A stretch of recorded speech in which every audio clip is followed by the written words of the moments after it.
चले जाए, इससे बड़ा संसार का कोई शोक नहीं है। पुत्र शोक से बड़ा कोई शोक नहीं।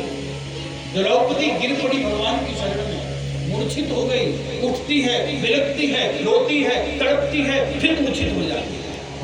अर्जुन जब इस दशा को देखता है, प्रतिज्ञा करता है, जिसने हमारे बच्चों को मारा है, प्रतिज्ञा करता हूं कर प्रातः काल उसका भी मैं वध करूंगा।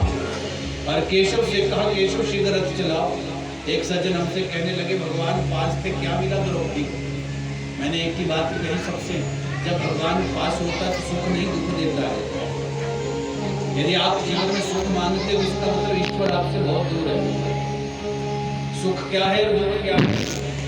हनुमान जी से पूछा, हनुमान जी ने एक ही उत्तर दिया, कह हनुमंत विपद तब सोई, कह हनुमंत विपद तब सोई, कह हनुमंत विपद तब सोई, कह हनुमंत विपद तब सोई, जब तब सुमिरन भजन न होई, जब तब सुमिरन भजन न होई।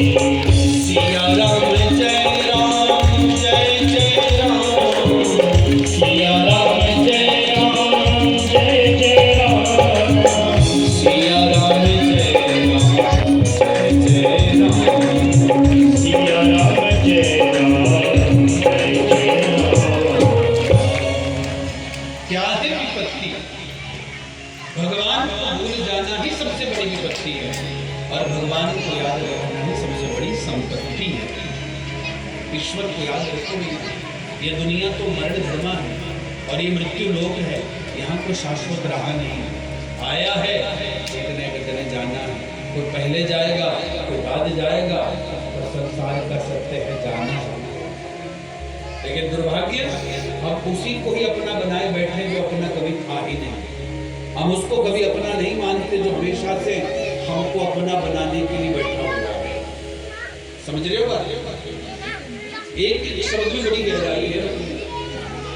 दुर्योधन तो चला गया, इधर द्रौपदी तड़प रही है। किसी ने पूछा क्या मिला?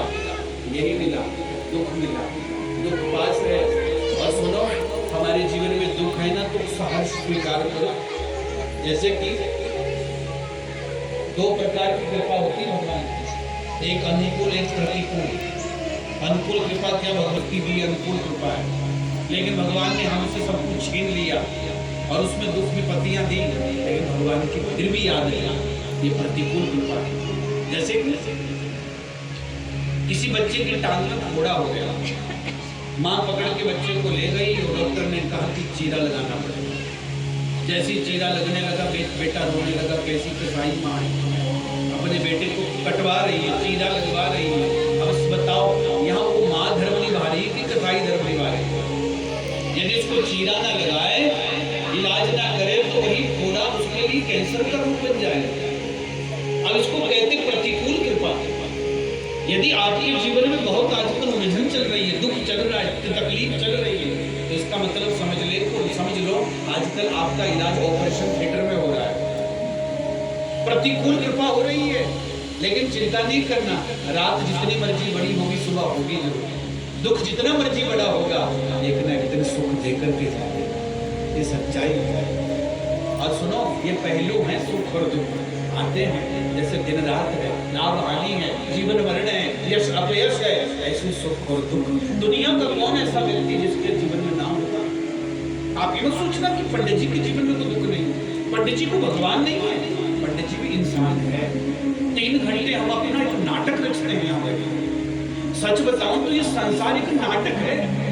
अच्छे से एक्टिंग करना, बेस्ट एक्टर का अवार्ड मिलेगा ऊपर जाकर। बेटा होने की एक्टिंग होनी चाहिए, बाप होने की एक्टिंग होनी चाहिए, पिता होने की एक्टिंग होनी चाहिए। और सच बताऊं, जैसे कठपुतली का खेल होता है ना, कठपुतलियां नाचती हैं, लेकिन नचाने वाला तो पीछे बैठा है कारीगर। ऐसे हम आप लोग भी कठपुतलियां हैं।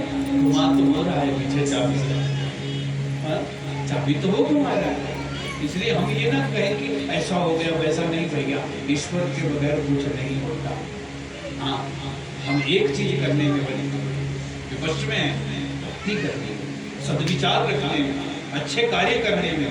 ठीक है, ये हमको ज्यादा से ज्यादा करने चाहिए। हम कर्म करने के लिए स्वतंत्र हैं, फल लेने के लिए स्वतंत्र नहीं।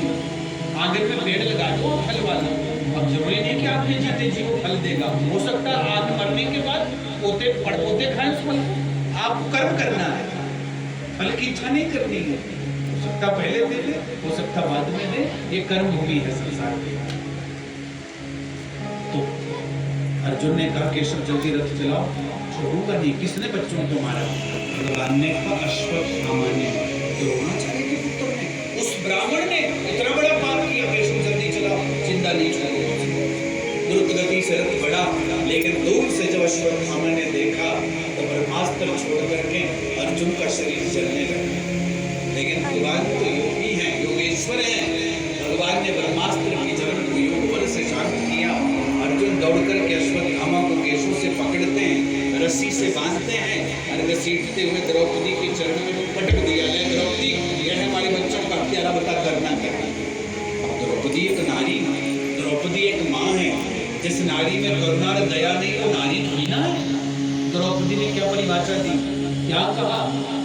मुच्यताम मुच्यतामेष ब्राह्मणो नितराम।